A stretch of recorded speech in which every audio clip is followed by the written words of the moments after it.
All right, so welcome everybody. We are in our 8 p.m. January 20th session. I'm going to let Don take over. Um, Go ahead, Don. Thank you. Uh, By the way, we did something this morning. Were you able to watch it?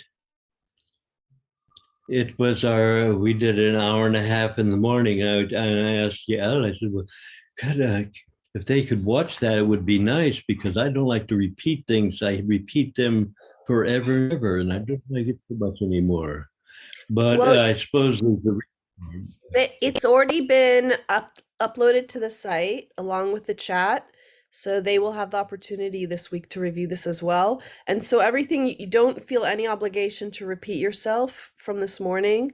We'll go with the questions that we have and the experiences that we have with this group, and it'll go where it's going to go. And then we'll post that as well. So the people from the morning one can also connect. So it's all good, Don.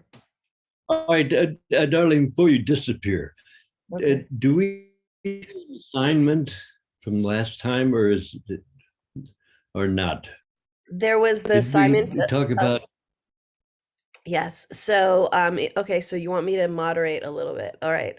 I have posted the new assignment up, which is a 3 to 5 minute composition. So that's up on the site, and I'll send out an email as well after this. But accordingly for today, why don't one of you guys, Andrew or Scott, take it away? Let us know. How did your homework go this week? Did you do any homework? Do you remember what it was? Have you been playing one of the rational numbers? What have you guys been up to this week? A nice Go, way Scott. to start. Yeah. Yeah, do you want me to go? Yeah, feel free, mate. Interestingly enough, I played a sound bath on the full moon here, and I took I played Euler's constant, the first page of Euler's constant in a particular part where it was a really sort of deep part of the actual of the bath, and I was using this 40-inch sort of sun gong behind me, which is a semi-wind gong, but because of the way that it's made, it doesn't wash out. Yeah, I played the first page of E, and yeah, it was it was really intense. It was really, really, really cool. So just the sounds and the way that it filled the room, and sort of the time. I took my time through, and rhythmically, I wasn't playing. I wasn't going like 4-4-4-4. I was changing it up, and I was sort of going 3 and then 4. So like sets of numbers. And it was really, really, really powerful. And then I followed it up with some improvisation. I precursored it with some flumi playing, with some mallet stuff. Like I've got, I use a big mallet and a flumi, so I can. So the flumi sort of mutes it as I hit the mallet, and I can sort of create a heartbeat as I'm playing the flumi. And with that huge, well, it's not huge, but with the bigger gong, I can get some beautiful harmonics coming from it. So yeah, and then I improvised either side of it, and in that real intentional section there, I look at that Euler's. I've actually come across that Euler's constant before as being. I was looking at a philosophy that said that was the mathematical equation of our reality.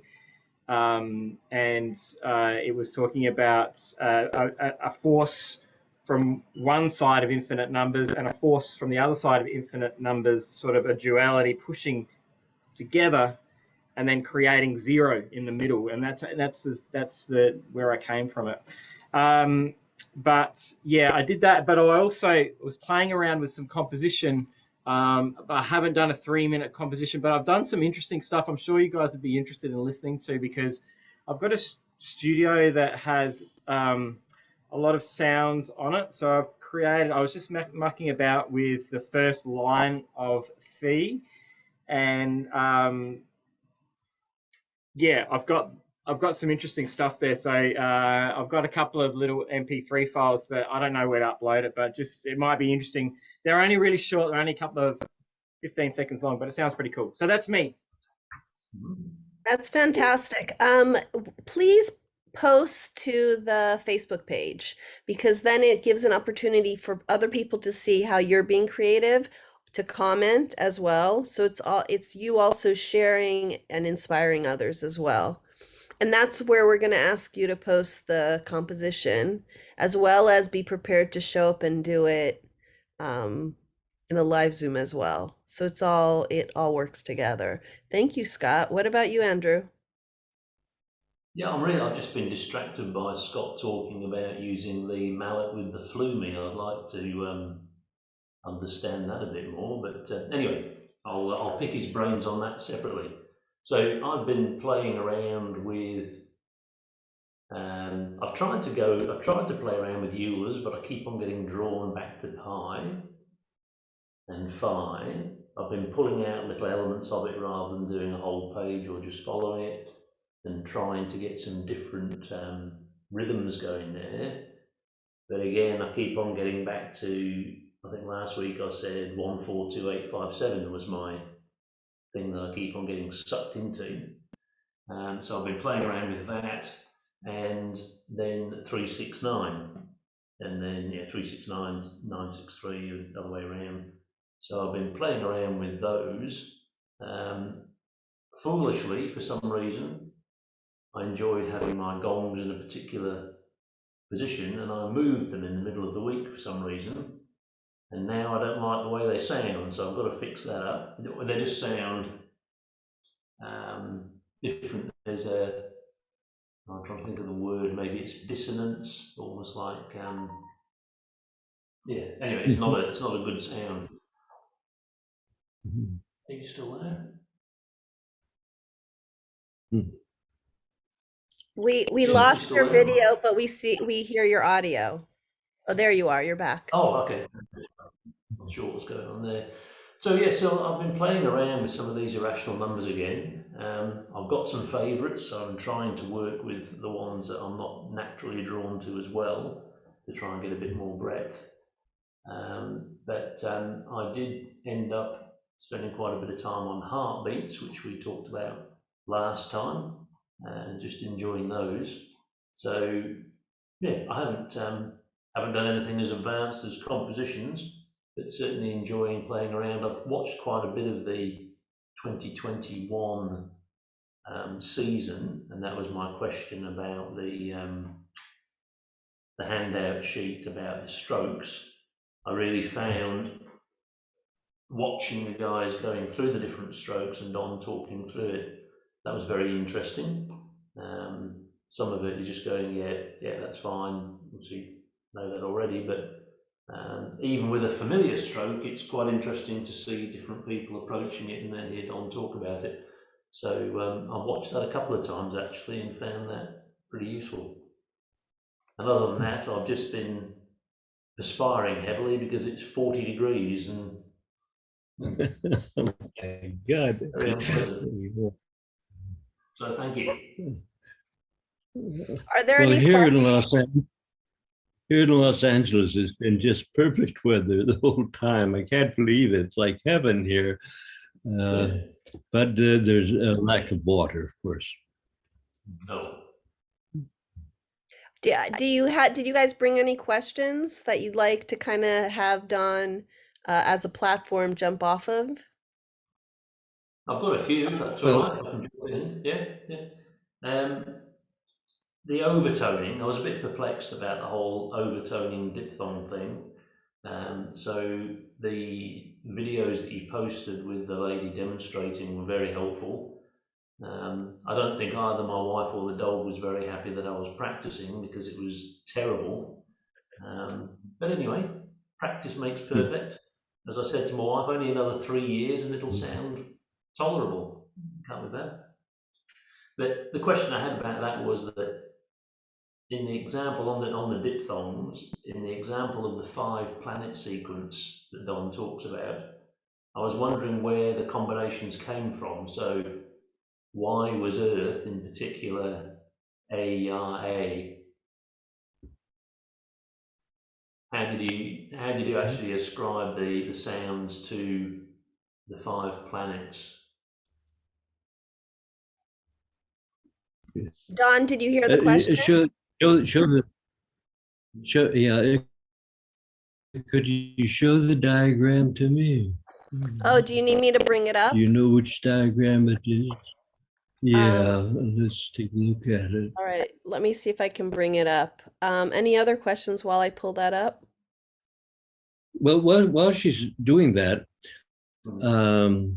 if you wanted to say like E, Euler's constant, what note it would be? I don't know if I put that on so you had it, but Euler's constant would be start off with an E. In other words, if we took 2.71828 and we doubled it, it would come up to an F, I think. Is it not right? Or G sharp. I'm not sure. I think it's an F. Do it and tell me if I'm right or not. What is the actual window of hearing on the middle of the keyboard? If we doubled 2.7182818 and doubled it, what note would that be? Is somebody doing it? What was the question, Don? The Euler's constant is 2.7182818. Kind of interesting melody there.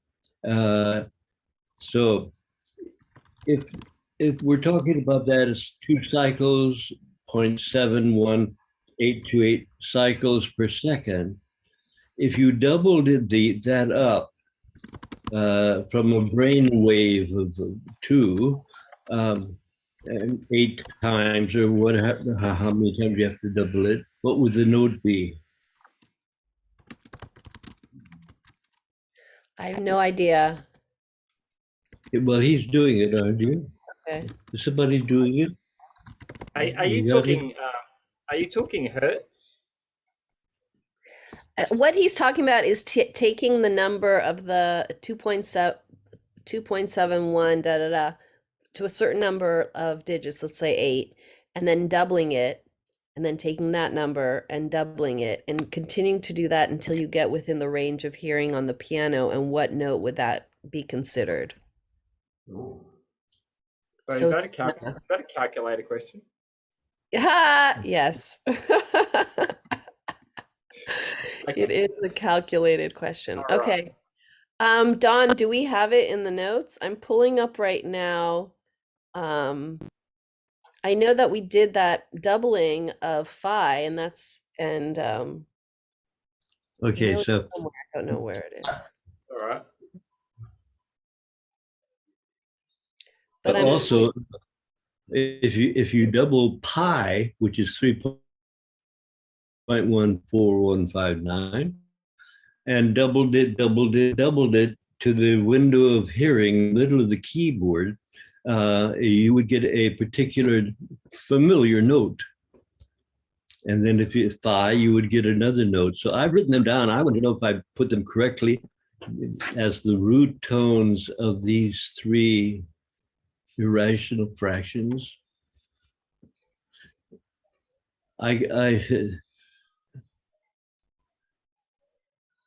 So I don't know why it's not coming up. Do you guys see anything? Because on my end, I just see this PDF overtone, but I don't actually see the diphthong sheet for some reason.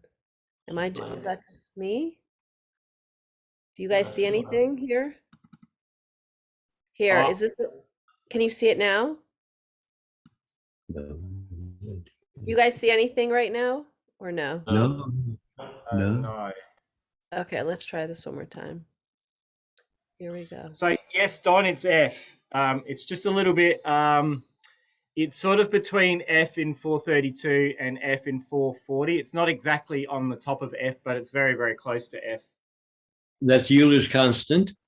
Yeah, that's Euler's constant. Comes in at 86.98. So sometimes what I'll do is I'll use F as my do sometimes.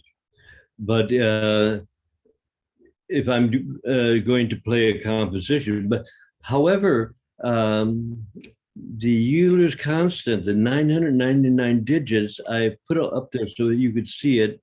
How many times that you have two tones of the same frequency, how many 3 times, how many 4 times. So that sort of gives you the idea of that rhythm.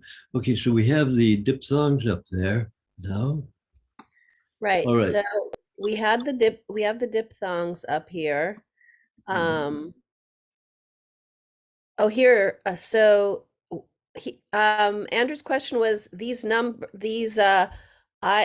sounds of the diphthongs, what's the source? How are they related to these specific planets and chakras? Well, I do them whatever you want them, however you want them to do it. There's so many different ways you could approach it and get a different answer too. So you can, but the way that I really like to use it is I start with the E at the top and the U at the bottom, which really is the name of Euler, is it not?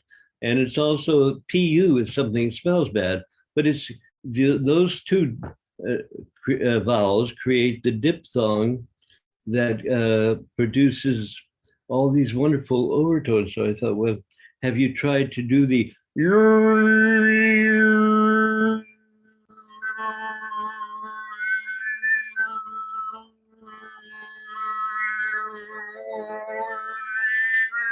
like that? And were you successful at it? And I'm amazed that I could do that. The dentist just pulled my teeth out. Well done, Don. 2 things. Is your sound clicked on off in the upper left-hand side of your screen? Does it say original sound off? Yes, it does. Okay, because the sound went in and out. Well, maybe I was too close to the But microphone. do you see the example of the 5-planet sequence? Is this someone, one of your vocal students who put this together? Is there a reason why Earth and the heart is the I? I mean, is this related to sounds of seed tones of Well, chakras? this that you brought up doesn't relate to the planets at all. It's just how you make the overtones. So why do that we have this thing called the 5-planet sequence? Where is it? Can you bring it up? Can you see it? Further It's down, right I think. here. No, Scroll down. I can't. I can't see it.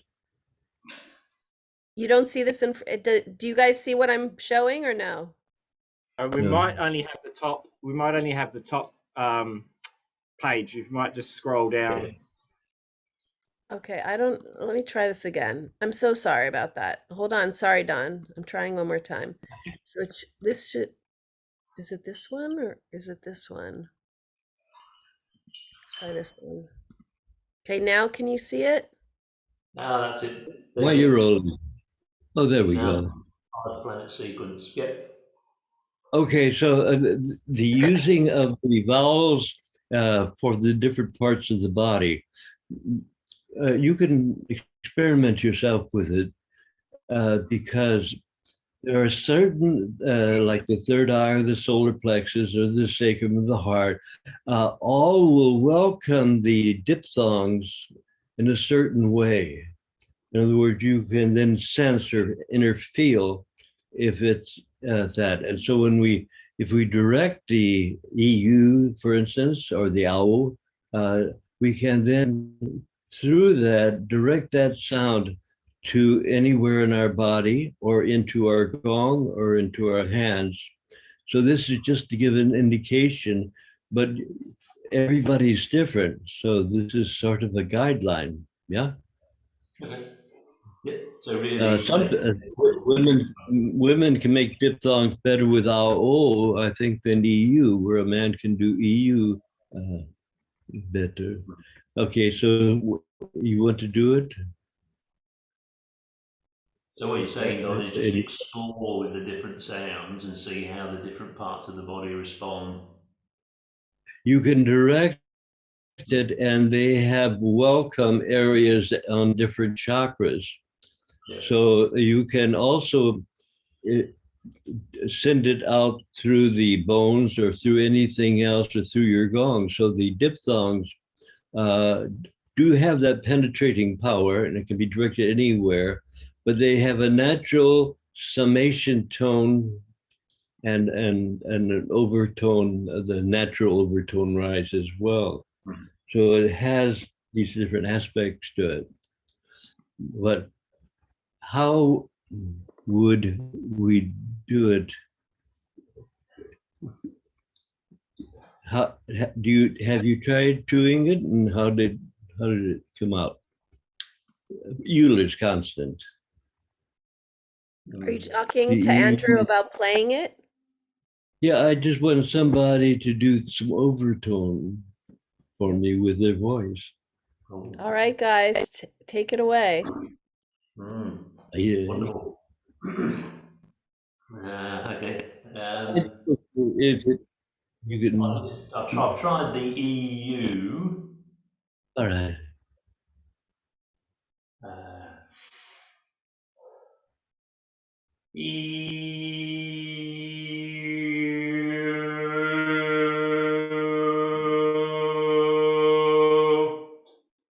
Yeah.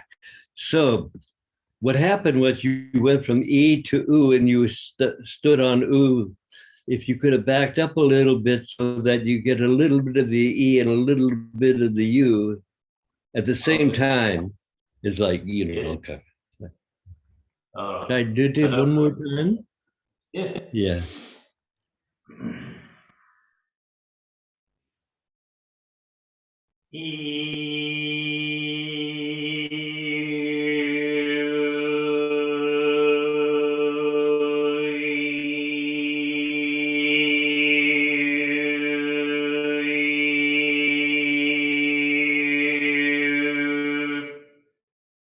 Yeah. Well, how did it sound to you? When what you said about doing E and U together made sense, and when that happens, there's a different resonance. Yeah.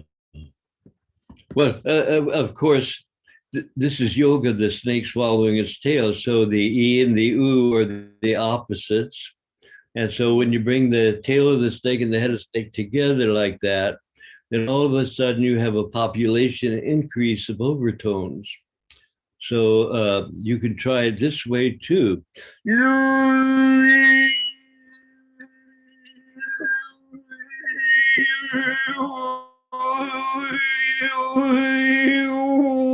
You can do the sound like that, and maybe like a little, magic trick, the diphthongs will sprout up from it.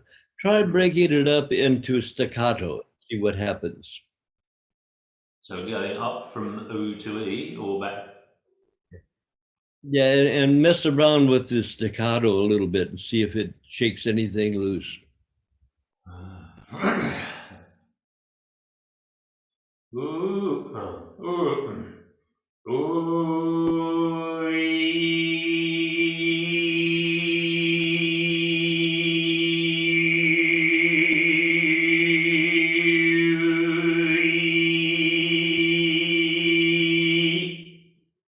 Oh, that sounds kind of interesting, huh?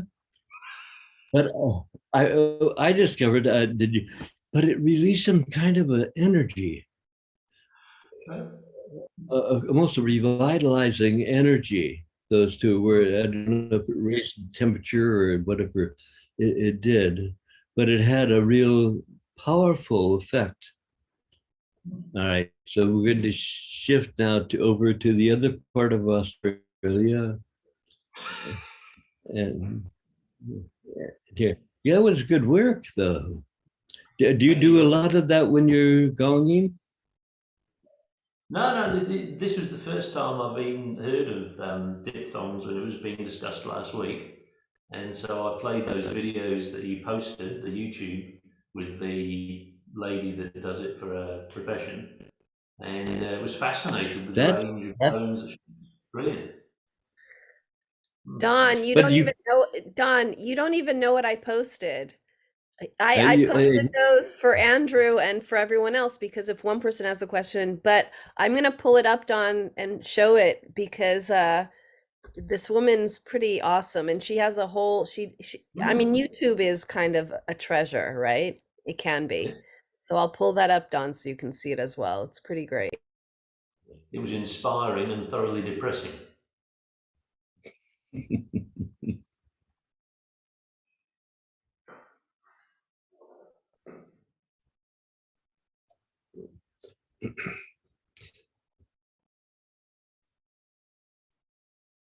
in the meantime, I like to do it into the gong as well, really close up and Oh, personal, almost like I'm going to kiss it. But I put those in there, and I'll scan it. I'll go like, okay, I'm looking for a place to direct the sonal ray into the gong, and it'll find the place where when you hit it with a mallet, it'll create the most resonance because you'll feel it. It's like a little opening in the gong where all of a sudden it changes its beingness. Did you find what you're looking for? Still so looking? you move around the gong, Don? You tried different parts of the gong? Yeah. Well, of course, the this part here is probably the best place, right in here. So Yeah. I would think, but so what I do is if I do, I can do it. What since we're waiting for we go. I get up close.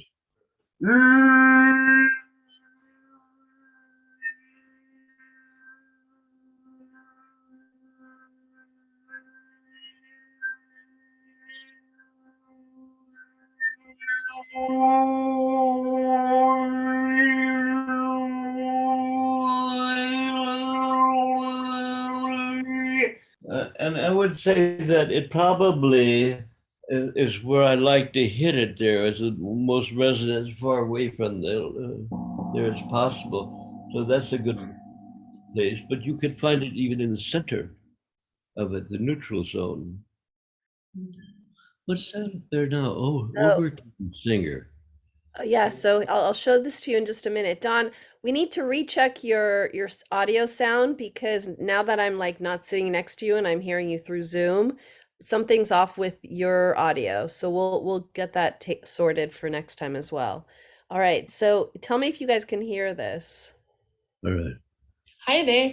Because there was so much interest in my polyphonic overtone singing video, a lot of people asked.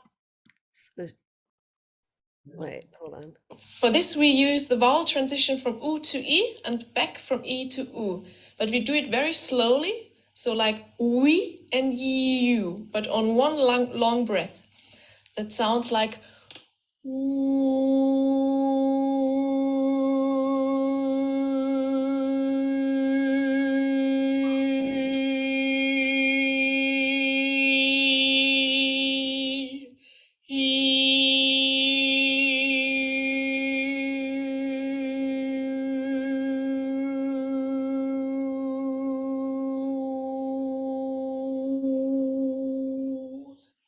So this is just vowels. You can easily practice this in the car or in the shower, and that's a good place because there's some noise around and then you can hear the overtones more easily. So, Dawn, this lady has a great website. I made links to it.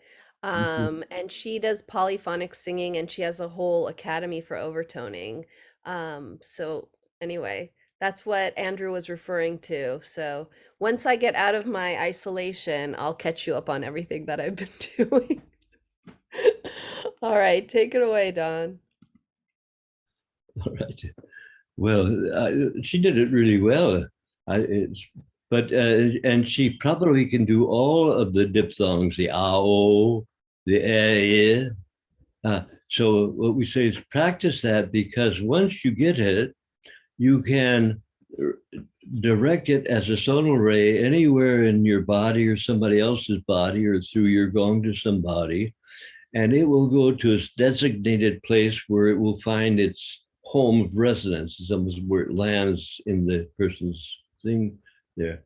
So, and especially if you're doing it and playing the gong in public, and you don't want anybody to know that you're doing it. Sometimes I'll hide behind the gong because I don't want people to know that I'm doing it and just listen. Yeah. All right, but this is okay. What about the shruti songs? What about the not like a theme song, but it's like with some of the soul shrutis, like "Be kind to your soul, show it the way of your heart." To use that either with the shruti box that we have, which is the easiest thing for us to do, or we do it with the electronic keyboard, yeah, or we simply do it with the gong itself, or even the bowl. So this is the big step. Have you been able to do that yet? To sing a shruti song? It can just be a very short shruti, not a long one. Something that is like a truism or a good thought. I tried converting Om Mani Padme Hum to numbers, and working with that. I've only tried it for a short period of time, 30 minutes or so. So I've got some more work to do with that, because that's something that has stuck with me over the last 5 or 6 years. Do you use this baby here? I haven't got one. I've been looking at them. Huh? You don't I haven't have got one. No. well, you have electronics at home? Yeah. Yeah. So you can do it electronically on a little keyboard as well. But I like it so much because of the fact that if you put it in your lap, you definitely can feel the feeling tones go into your front chakras. And this sort of releases everything.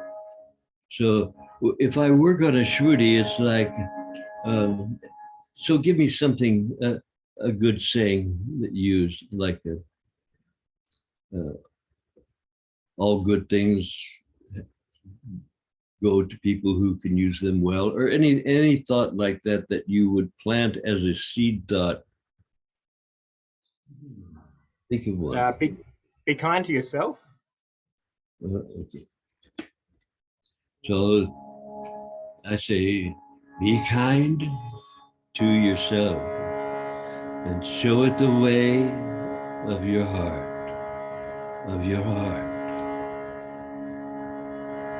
Now I have to do it again. I didn't like the way I did it. Oh, I liked it, but I didn't like it that much. So I'm going to do it again. Now, if I do it the same way, then I'm a trained monkey. But if I do it differently each time, I'm a human being. So I'll go,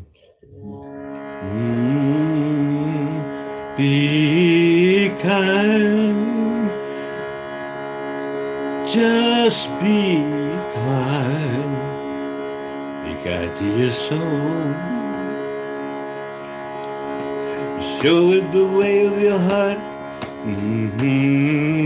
So I tried to do it all totally different universe. Okay, so I say, okay, you're doing good, Don, carry on. And then the next one has got to be different than the first two. All right, so the going is getting rougher now because I don't know if I could do 3 different ones in a row. I'll probably repeat one of those two, but I'll try, all right?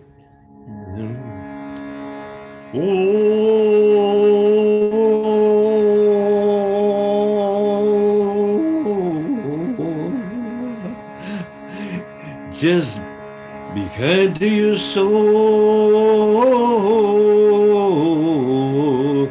and show it the way of your heart. Show it the way of your heart. Okay, so I know the quality wasn't like good, but at least I did it 3 distinct different ways. I gave it my try.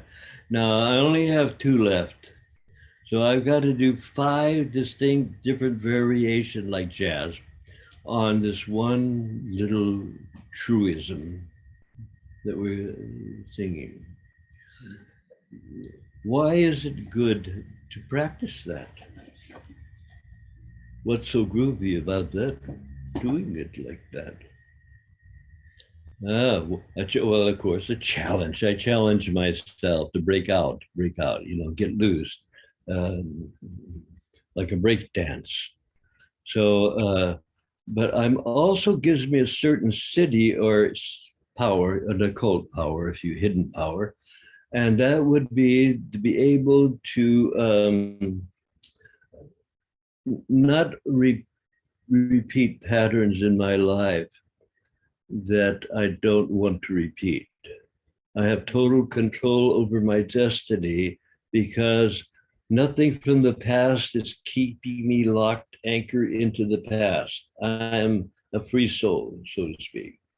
So what happens when you practice that yoga of sound, it actually frees people from repeating the past mistakes. It gives them, you can, you have total control over yourself. You're not a puppet in any way, shape, or form. But first, we've got to do it. It has to be done. You have to prove it like a Boy Scout badge, huh? You got to say, all right, 5 times I'll take my favorite truism that my grandmother said when I was a little boy. And I'm going to sing it or say it, speak it to myself. I'm going to do it 5 times and I won't repeat. You'd be surprised how many people can't do that. They'll say, okay, I'll do it differently. And of course, they'll do it kind of different, but it'll be almost like the same. So the redundancy is breaking the karmic cycles. So what do you think?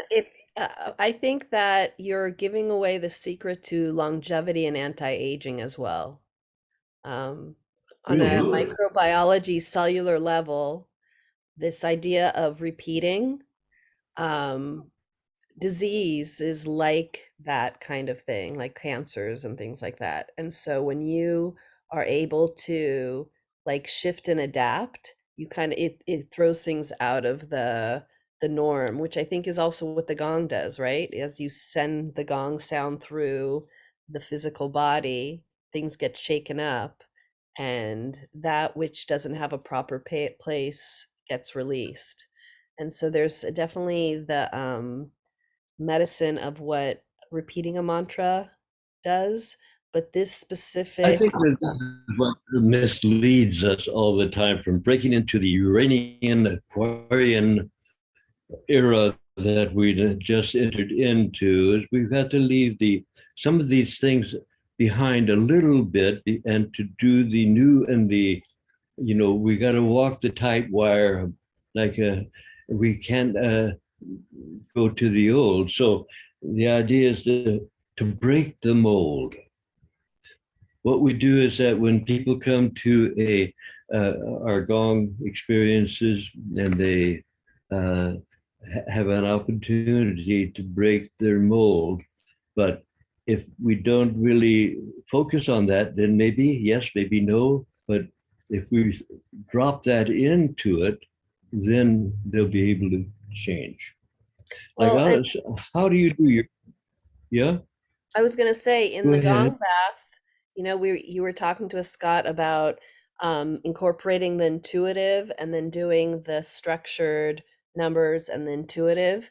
And the one thing that Don's always talked about is the bookends, the before you go in and what you do coming back. And those two Well, that's fundamental everybody's got to work on that one, don't we? Because after the gonging is over, what you say is like gold. It's like the pot at the end of the rainbow of the gonging. So working out what to say and how to say, when to say, to whom to say, is one of the things that we learn on the road. Yeah. So this is that.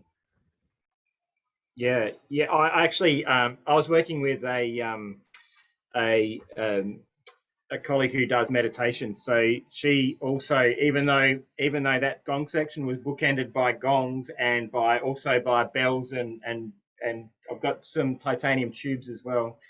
Um, yeah, she was able to bookend it with different, you know, that the end bookend, for example, was all about grounding back, whereas the first bookend was all about letting go and releasing. So I was collaborating with that particular gong bath. So yeah, I'm a big bookend person as well.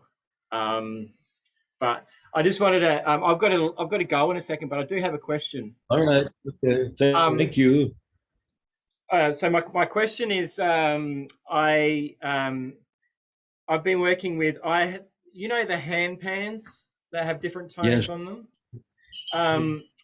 I've been working with an electronic version, and I have this really cool electronic version of a hand pan, but it has most of the scales have 9 notes, and so you know, I know you used the chromatic scale in your version of creating music compositions from all of those irrational fractions. Is it just as valid to use scales as well? Yes, I think so. Don't you? Why Oh, not? I mean, definitely, yeah. It's really. I mean, you can. I mean, it's a little bit more. It's less dissonant, and would be able to be absorbed, I think, by a greater amount of people. I know when I was doing the composition using the chromatic notes, it's you can still get it sounding pretty cool, but yeah, there's a lot more in it to make it sound good, particularly with the rhythms. But that's cool. That's awesome. I better go anyway. So Okay, Scott, wait, before you leave, Scott, you just gave yourself an extra homework assignment, which is to play one of the numbers for us on the Facebook with your handpan. done. and recorded music. Next time you show up, okay? You Yes, play some okay. of your recorded music. Oh, wonderful! Thank you. Yeah. Thank you. I'll put it all Have a up good day. this week. Yes. Thank you. Enjoy. Yael, I hope you get better. All the best. Sending lots of love. Thank you. Namaste. Bye. Bye. All right. So it's just Andrew. Andrew, get all your questions out, man. Well, Andrew. Let's see what I've got. So, on the hidden gong code sheet, have a look at that. All right, let's bring it up. Yeah, let me see. On The first chat. page, Hit the chat up. I'm trying to keep up on the chat, but let me grab I need to open up a new window so that I can bring up the hidden gong code sheet that he's referring to. All right. You can talk while I do this. Hidden gong code. Otherwise, Dot, you're gonna have to sing. That's a good idea. Actually, I really like Scott's idea about the handpan, because Yes. thinking about it, a lot of the handpans have 9 notes and a center note. So you could apply the same, 1 to 9 with the 0 in the center. Yes. It's a great idea. Yeah. All right. I think I have it now. I can share. Here we go. How do I share? Here we go. We got it? Is this it? Yeah. So on the first page there, Oh. so where we've got things So like hold it right there for a second. Okay. Okay, and Andrew, Don, he's asking his question. I'm going to mute myself so it sounds better. Okay. Let's see if I can hear it. Yeah. The question is? So on that first page, if we look at Euler's constant, and Yeah. in that first column it says 0, 0 equals 8x. Yeah.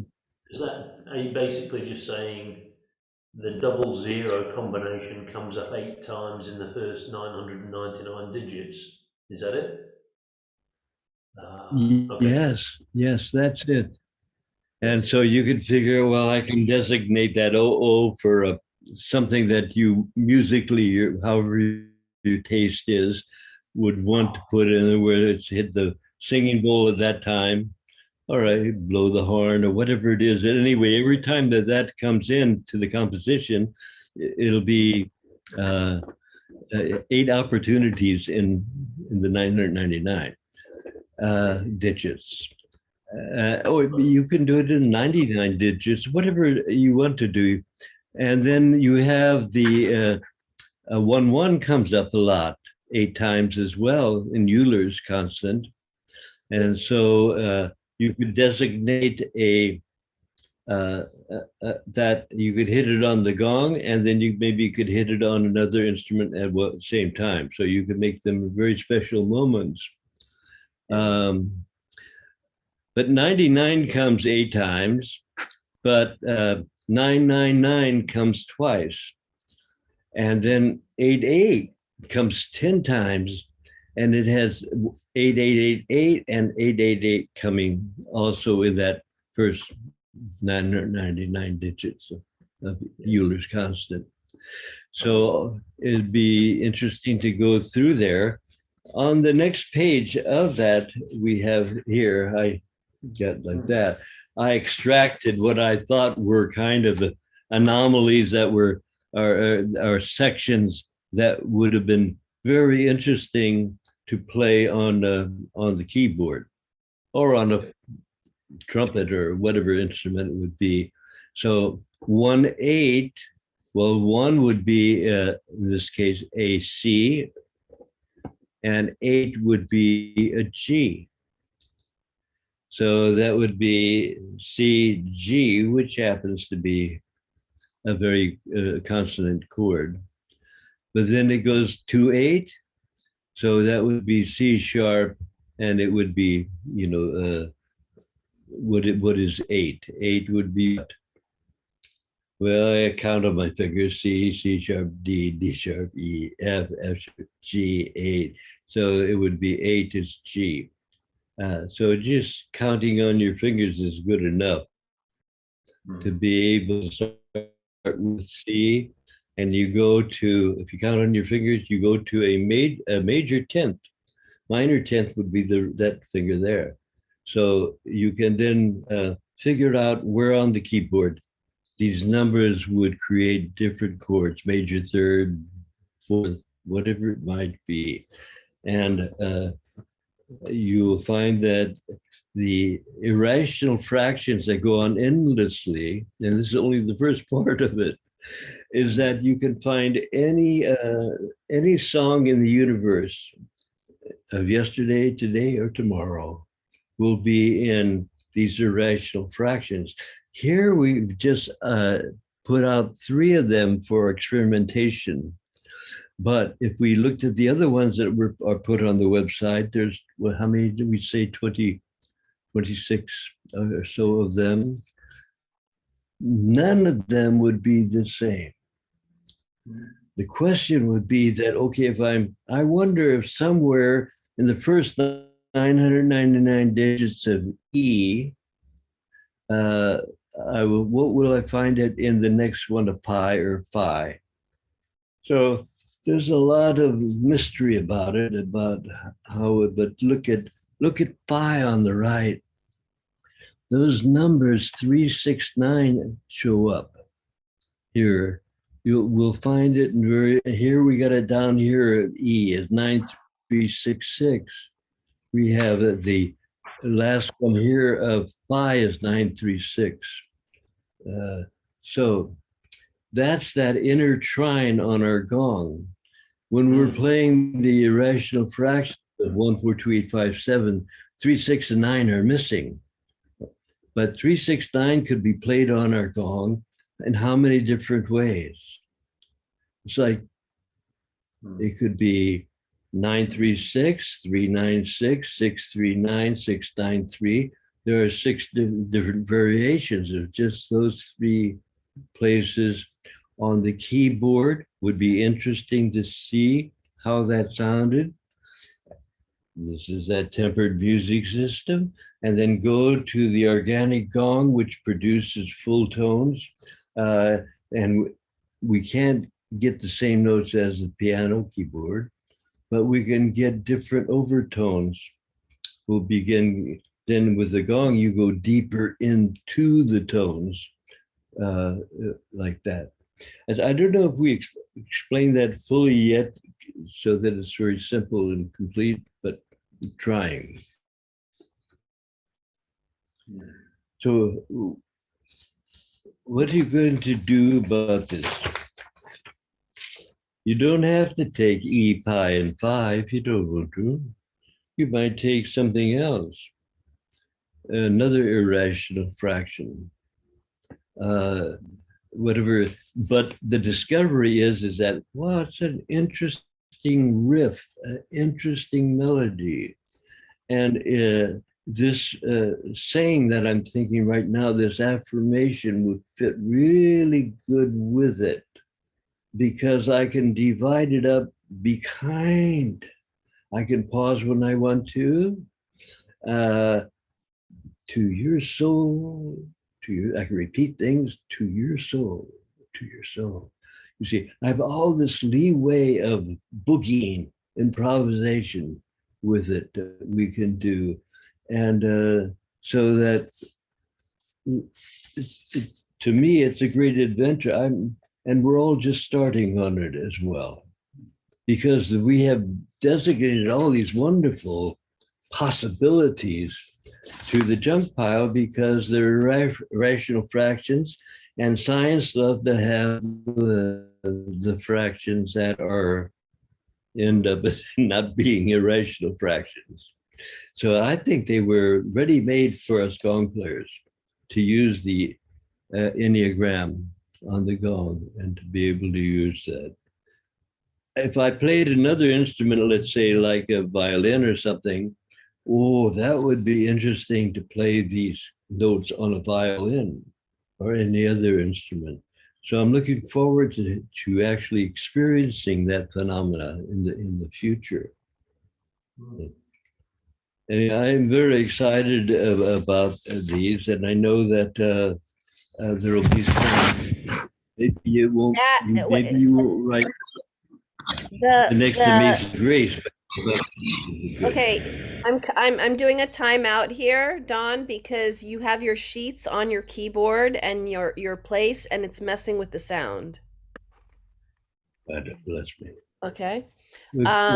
So Andrew, you said you had a few questions. Hi, Morgan. Morgan's just woke up and is chiming in with us. Andrew, what other questions did you have on your list? Yeah, just quickly. So the Great Gong Invocation, I was reading about that, and I was just wondering, where did that come from? How did that arise? Don, can you talk a little bit about where the Great Invocation came from and how did the gong arise? The version? This is your lineage, Andrew. This is Don's lineage. It's all of our lineage. So take it away, Don. Morgan. Good morning, everyone. I overslept, but it's still 5 to 6 here. Hope you're all well. Okay. We had a question. Ask him again, Yael. Ask him. Okay. You want me to now ask Morgan, where does the Great Gong Invocation come from, Morgan? Do you remember? Um, Dad, is this well, Alice A. Bailey or Madame think Blavatsky? LSA committee, Alice yeah, Bailey. Okay. the Theosophical Society, and it comes from them. And it's been done for so many years, and it's been done in a sort of like a archaic way, not in a like a modern way. It's archaic. And so what I did simply was I brought it up to date so that we can do it in our common tongue that we use today. And it could be sung, it could be done in so many different at times. I think that that's one of the goodies, because it empowers the situation of what you're going to do. All of a sudden, it gives real depth to the meaning about what we're doing. So I like it a lot. So it's said, though, it isn't sung usually, is it? They say, from the point of light within the mind of the one, let light stream forth into all minds. Let light descend on earth. There it is here. Okay. Mm-hmm. This And is the so original version, and you can see why Don made certain shifts in it. yeah, I mean, in Russia, you have to do it one way or somewhere else. So to make it good for all people everywhere, we just changed a few words, and it doesn't have any obstacles inside of it. And here was our adaptation of the great invocation. So, and then Don changed it to the gong one, right? You added a few things in terms of And you from can the too. center of the gong. You all feel free to do that as well. So what's the other one that you like besides the great invocation?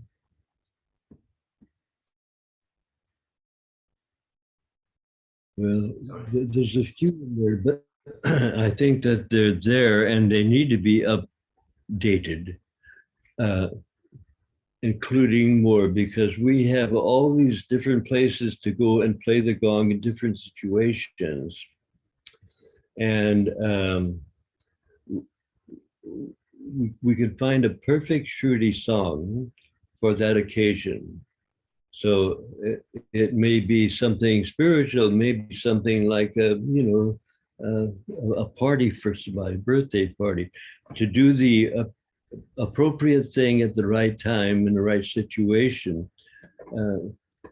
This is why I ask people if they have any favorite songs for all occasions that they might share with me and other gong players, so that we can have our medicine bag full of the right shrutis in case somebody asks us to do one. Mm. So the question is that all right, taka, taka, taka, but can we do it? That's the So, are you asking the question to Andrew and Morgan, what is their one line or quatrain shruti wisdom drop? Yeah, anything will do. It could be original, it could be taken from somebody that you studied with, or it can be taken from history, tradition, whatever you like. But once we do it and we have the shruti song, it seems to be good, like a lullaby of Gongland, then we need to begin to massage it by breaking it up, making a pause here, repeating here. Then we go into with, like we would go into molding a statue out of clay. We would mold the thing. This is the free jazz part of it. So um, that was your assignment, I think, wasn't it? So were you able to do it? No, I struggled with finding a favourite song to do it with. The phrase, if you like, the phrase that I keep on coming back to and trying to play around with once I've got my head around these numbers is the one I used before, which is, you know, the jewel is in the lotus. Yes. That comes into my head Yes. so many times in a day in so many different situations. Well, just take a riff from here and a riff from there and a riff from here, and take those little short riffs, those shrutis, and begin to just massage them musically and different ways of doing it, repeating it, breaking it up, you know, into its particles. Begin to really feel like you can do this. Frees you to be able to be a better channel, I think. All right, I'm going to put Morgan on the spot. Thank you. You ready, Morgan? Will you choose a short 1-line or 2-line shruti and do it? I want to challenge you and say 5 different ways. Oh, yeah. He's like, yeah, this is no problem. Been there, done that. This is easy. But you're going to unmute yourself. Oh, he's taking off. Gonna go find his. Morgan was inspired last year, and I think some of his shrutis were like 60 lines long. So they were beautiful verses. Yeah, I've seen him posting some stuff on the Facebook group. Yeah. Oh yeah. Morgan, just it would be very, you could just say Guten it'd Tag. be very difficult. Be very difficult to take something familiar like "Happy Birthday to You" and to do it 5 different ways. It would be like, whoo, you know, it's like it's imprinted pretty deeply in this. Yeah. They say it's your birthday. Woo-hoo. Yeah. But there's the challenge, isn't it, Don? It's deeply ingrained, so there's the challenge. Unless you've been to many different schools, because I think I do know at least 5 different versions of Happy Birthday. And if I choose other languages, I know 10 different ways of singing Happy Birthday. You really can do that? All right. We won't ask you to do it because you're ill. Happy, Happy, birthday, birthday.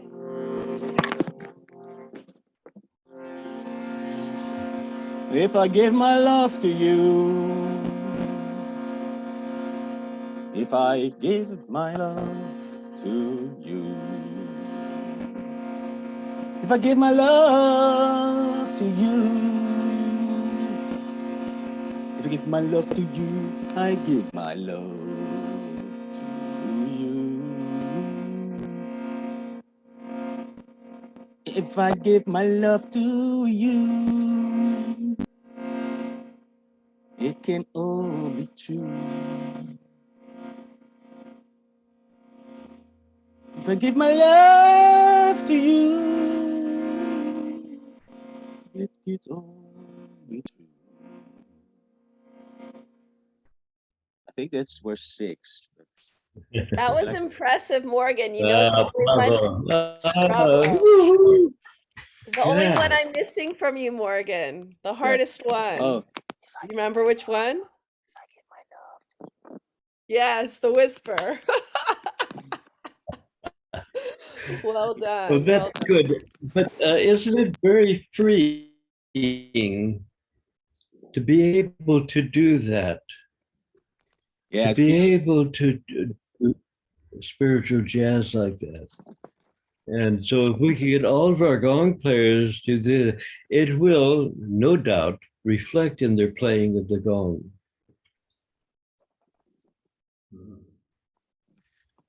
Yeah, I really like it. In the beginning, last year when we had to do this, it was very, very difficult because you get into the kind of normally when you sing something, you always repeat it in the same way. Or you maybe do an octave higher or lower or a second voice. But here, really, you have to trick your mind to think of something else. Singing that line over and over again is then you have to, oh, I have to go and implement it with this song or with another voice or another tempo or another pronunciation. So yeah, it's like multitasking, and that can be a challenge for the brain. But it's really funny if you do it. You feel like really like, oh, it's actually great to do. Thank you for I the really invite. appreciate it. It was really nice. And I could listen to that all day long. But And it's it would also be because yeah, it's easier to get out of tune, or that you tend to dislike what you're doing because it's not the ordinary. But yeah, what's fun in the ordinary, huh? And we also have the opportunity to break out, like you know, we do breakdancing. Oh, so taka paka paka. So you can do that with the overtones. You can do that with a drum. Taka paka taka paka. You can do it with anything. So this spontaneous impulse of free jazz is I love it so much. So, but you're all alone, so you have to make an adjustment here. How about blowing horns, blowing the sea horn? You have a sea horn, I think, don't you? A seashell? Yeah. A conch shell?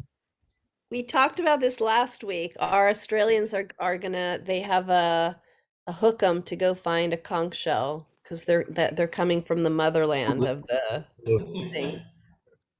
Syrinx. Seriously. Yeah. Morgan, do you have any questions? Andrew, do you have any other questions? I feel this is prime time because usually we're a larger group, so I feel like this is like a semi-private. You can get all your answered. Yeah. I was just wondering if we could, would a copy of that Gong Strokes handout be available, or? Yeah. Yeah, absolutely.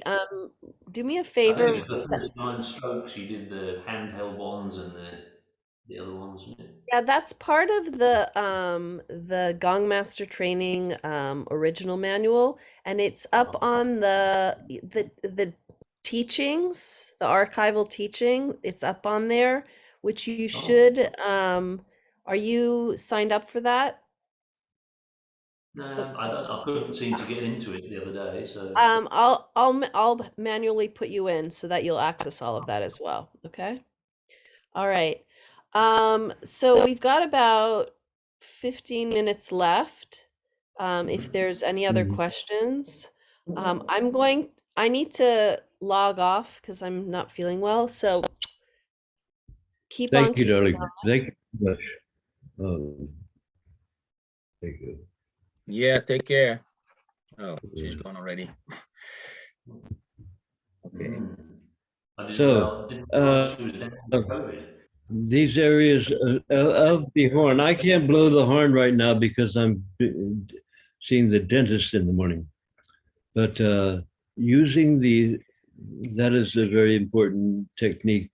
The different sounds or signals with the conch shell, especially when we can use it to echo through the gong.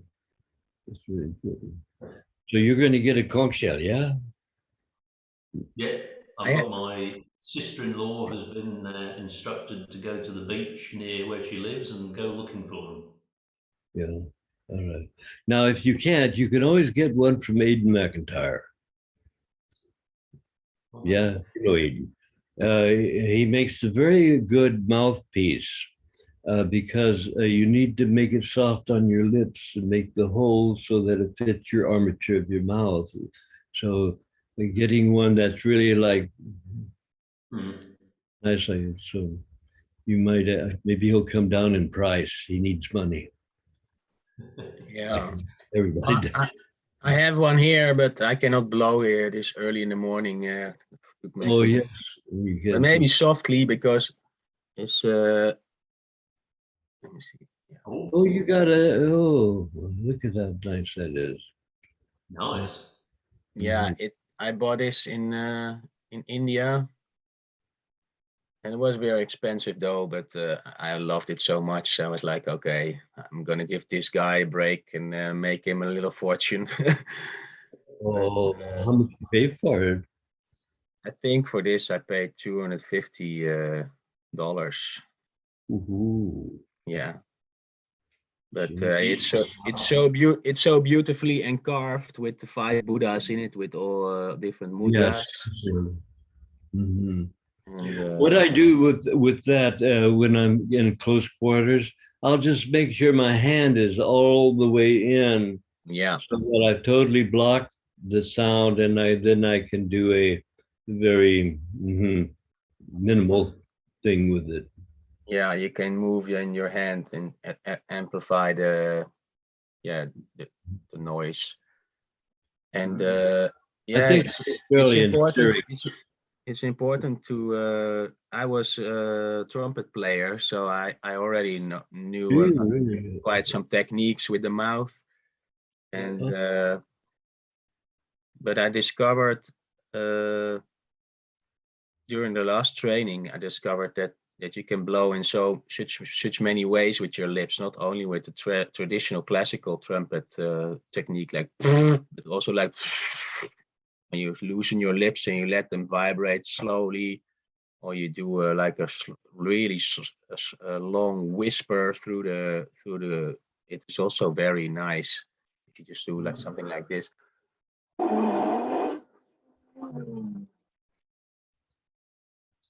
And You know the guy Steve Turre. Have you heard of him? He's a friend of ours. He's a very spiritual man, and he plays huge ones from Australia and different parts of the world.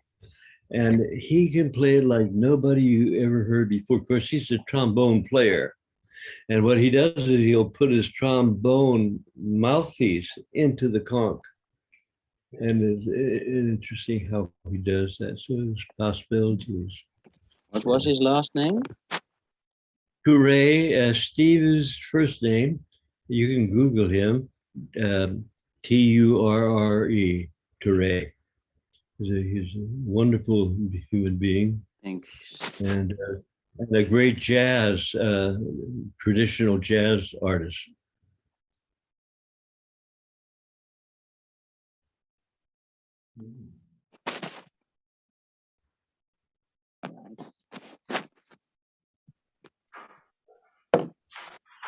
So do you have a shruti, Andrew? No, he doesn't. No. No. Okay. I need to work on that. The only phrase I say keeps on coming into my mind is the jewel is in the lotus. That my mind, that's over years, that's just been coming back and back and back. No, I don't have a shruti. I should work on that. I mean, you have a shruti box. You don't have a shruti box? No. No. No, I was going to ask you, when you were doing yours, when you were just doing your 5 versions there, do you find that the shruti box is very helpful as a baseline? Is that? It is not necessary, but it is nice to have some guidance, and it also makes me more confident into my voice. So that you have some support in that, but I really like it as well, because if you have a tune which is already resonating, you can play with that. You can play around with it, and you're not so focused on your own voice, but on itself, but you're focused on the voice in harmony or in disharmony with the tune that is playing, and that's nice and challenging. It can be playful with that. Yeah, I think Don was saying he enjoys, you actually get the resonance, the sort of vibrations into the body with it. Yeah. Which Also is one good. advantage over the electronic Also a good one. point. Yeah. Yeah. Oh, I'll have to look out for them. They seem to be, I don't know, they don't seem to be cheap in Australia. They're about $300 or $400. Yeah, well, it depends on the quality. You can get cheaper ones, but yeah, it's about 200 euros here, mostly. Oh, that's about the same, and yeah, $300 Yeah. or $400. Yeah. They're not very Yeah. cheap. They're not very cheap. It's all handmade instruments. So Is there a particular brand that's good, or? yeah, I could, but that's they're based in the UK. Okay. Let me check on that, because I have several types, and that's really good quality. But they also import them from India, and they build a really nice strong case around it. Let me look it up, and I'll send it to you. Yeah, no, You're talking about a shruti box from India? Yeah. Yeah. Well, at one time, Aidan McIntyre was producing the shruti boxes in England. I don't know if he still does that or not, but Can you hear me? Am I still here or no? I can hear you're you. still, Oh, that's weird. yeah. It's not Aidan McIntyre. It was Stephen Cartwright. Oh, Stephen Cartwright, yes, but Aidan McIntyre's got the conch, Correct. and as well, yeah, and Cartwright has the shruti boxes. I'll put the link to that website. We get that's one of Don's old students as well. And I think he's now in Wales for some reason. I don't know why I think that, but I'll send you, I'll put the link in the chat. Wales, yeah, he's in Wales now. I also Wales is where the hippies go. Yeah. Okay. I also put the link in the new website chat. So.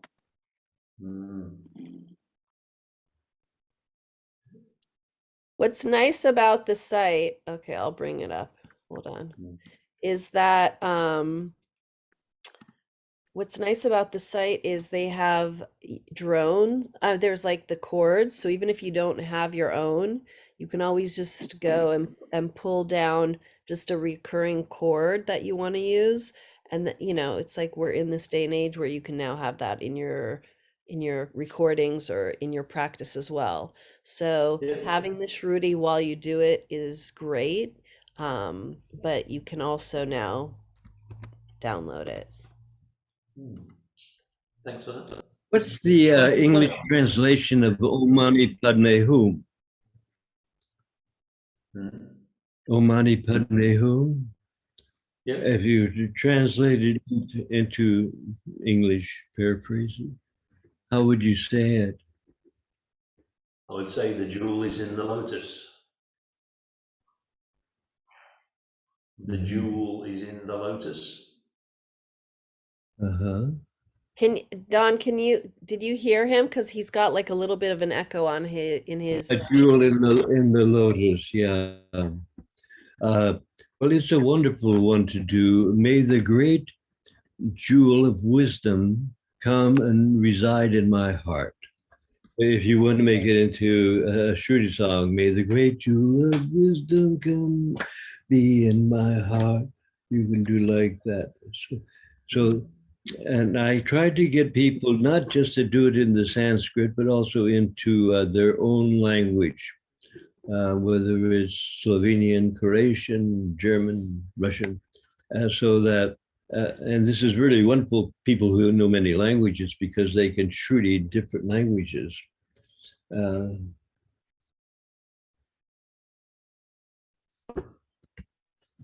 But that's a wonderful one to do, and you do it. You sort of transliterate it for people into something they could chew on with their minds a little bit. Andrew, are you feeling brave? Can you do Om Mani Padme Hum 3 different ways? Oh, that's a challenge. Well, but the thing is it though, if he thinks about the 3 voices, the whisper of the beloved, projecting across the room, and then, like Morgan was saying, just shifting up the tempo or rhythm a bit. So as Om Mani Padme Hum. Or the lotus is in the jewel is in the lotus, whatever you want to do. Okay, all right. I'll give it a bash. It's got to give Morgan a giggle first thing in the morning. Yeah.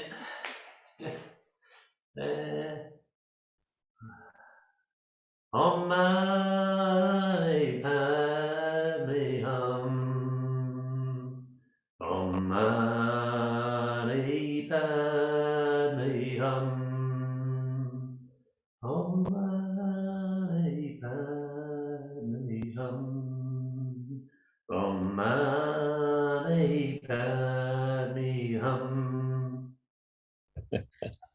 That was wonderful. And Andrew, if you watched any of the like winter 2021 and we did this exercise, if you listen to Morgan's first time doing it, it sounds exactly like you in the sense that, and he can talk about it because you're used to trying to make it beautiful, keeping it sounding in tune, and that prevents you from actually, so you did do it softly, you did do it loudly, but you did the same thing each time with a different melody kind of, but it was still the same.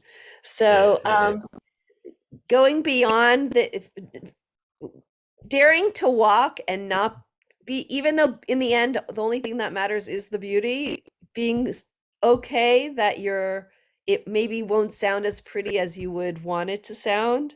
Allow that to like free you, is my suggestion. It's very difficult to break hundreds and hundreds of years of this song being done this way, and then all of a sudden you said, okay, I'll do it a different way. But that's a good yoga anyway to do it. So then you have to play it back. And all right, I'll work on this.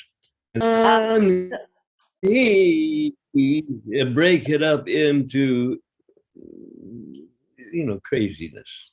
But Andrew, definitely look back on this recording. Bring it back. Never. No, you have to. You have to rewatch yourself. It's really important. And by the way, you sound fantastic, but you have to rewatch it because or don't rewatch this one, but take your phone or whatever and practice and then rewatch it and you'll see, oh wait, yeah, I thought I did it different, but wait, I didn't do it. Oh yeah, it's all lessons. It's all really good practice. No, that's good. That's good. I find it, I'm going to just in general, I wanted to say music because I have no musical background at all. I really struggle with things about, minor tenths and minor sixths and major sixths, but it's all a learning. But on the other hand, things like working with the numbers and this sort of random trying to break out of things is great. So it's a really interesting mix for me. I'll clue you in on a little secret. Don's been trying to explain this to me now for like 2 years about the chords.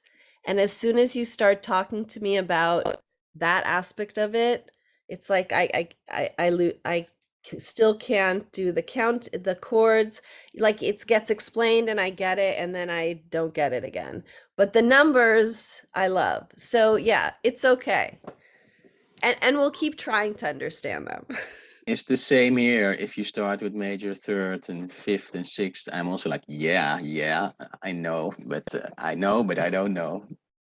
Yeah, it's in there, but it's not in process. But that's okay. Yeah, we've been trained to fake it until we make it. Exactly. That was our big thing. Yeah. And maybe you use it anyway in another way. You would assume you think you should. Yeah. Well, I know I understand for myself that you're very talented. But me, I was tone deaf and had no rhythm. And growing up, because I had no one in my family, no one that had any talent like that. It was really, you know, that way. So I had to break out, so to speak, and learn for the first time to do that. But now I wouldn't do it any other way. I'll do gibberish. I'll do anything to make crazy.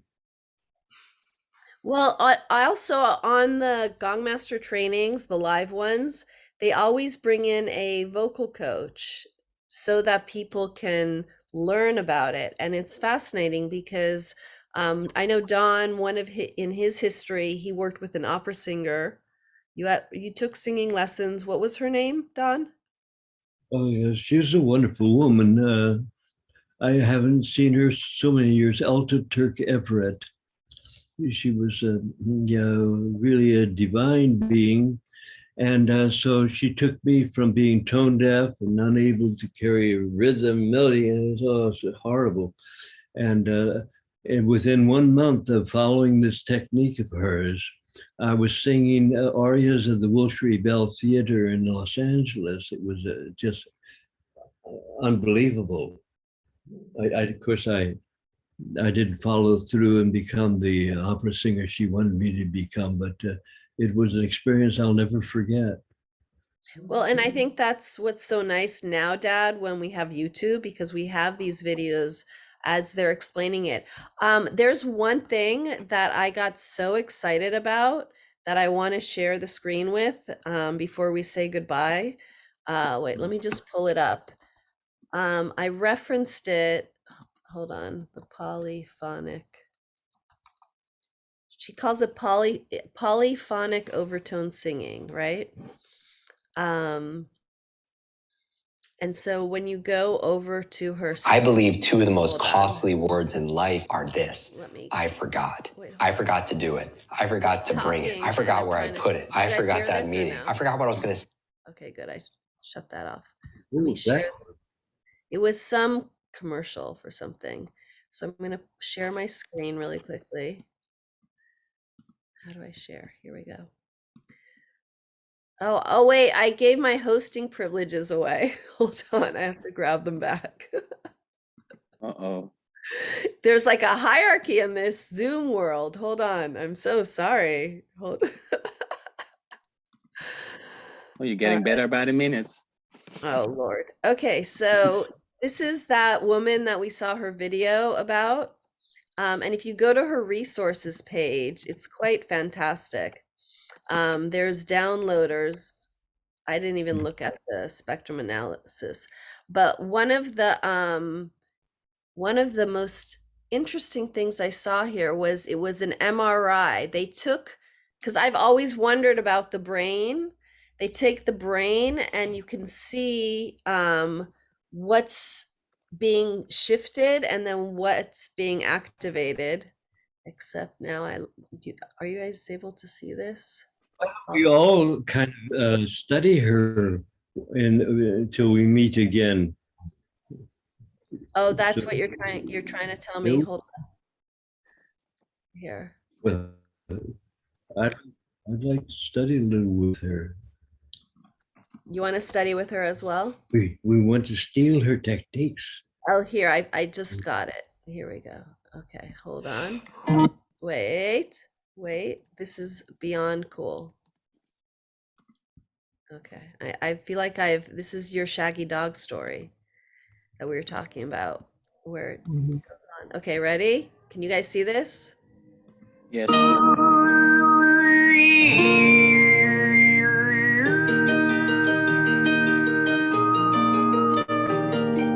Komm, lieber Mai und mache die Bäume wieder grün und lass mir an dem Bache die kleinen Veilchen blühen. Wie möchte ich doch so gerne ein Veilchen wiedersehen. Ach, lieber Mai, wie gerne einmal spazieren gehen.